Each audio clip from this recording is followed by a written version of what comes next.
Për herën e parë, Universiteti Ismail Qemali i Vlorës firmos një marrëveshje bashkëpunimi me Ministrinë e Mbrojtjes dhe Akademinë e Forcave të Armatosura.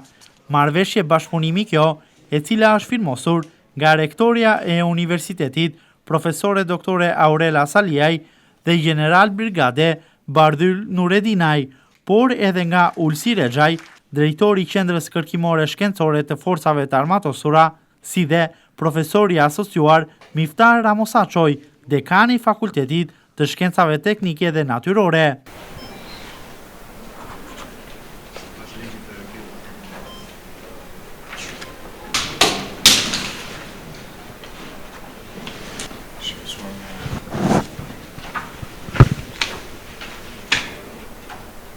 Për rektoren e Universitetit të Vlorës, Aurela Saliaj, në nënshkrimi i kësaj marrëveshje është një hap i rëndësishëm për Universitetin Ismail Qemali dhe kontributin e vyer që jep ky universitet dhe Akademia e Forcave të Armatosura në mbrojtjen dhe sigurinë kombëtare. Për herë të parë Universiteti i Vlorës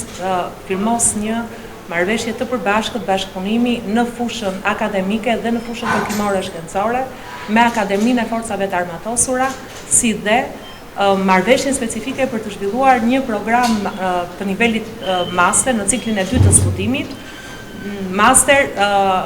në inxhinieri armatimi me profil navigacion dhe me profil aviacioni. Është një hap shumë i rëndësishëm për zhvillimet akademike të universitetit tonë, është një hap shumë i rëndësishëm për në kontributin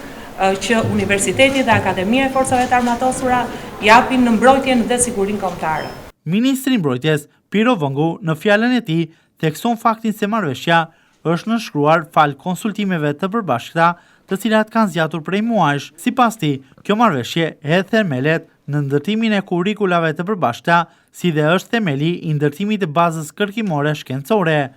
Vëngu vlerëson marrëveshjen e bashkëpunimit, teksa shprehet tepër i bindur që në të ardhmen ajo do të shkojë më tej. Vjen mirë që mbas shumë konsultime u arrit dhe kjo ditë që jemi gati të nënshkruajmë. Është një marrëveshje trefisht në fakt, sepse bëhet fjalë jo vetëm për krijimin e kurrikulave të përbashkëta dhe deri në përfundimin pse jo të një masteri të përbashkët me 2 dekëzime aviacion dhe komponent detar për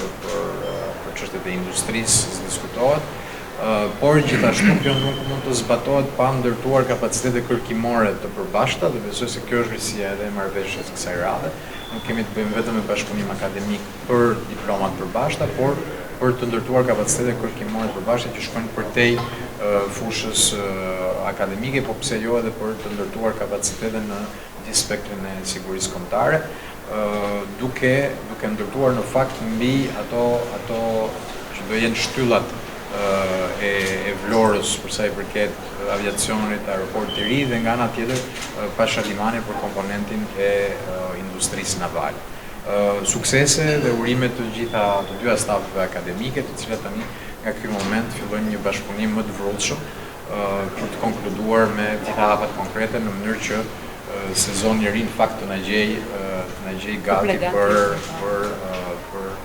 të gjithë që parashikon kjo marrëveshje. Kjo marrëveshje konsiston në fushën akademike dhe atë të kërkimit shkencor me kontributin e institucioneve të përfshira në të.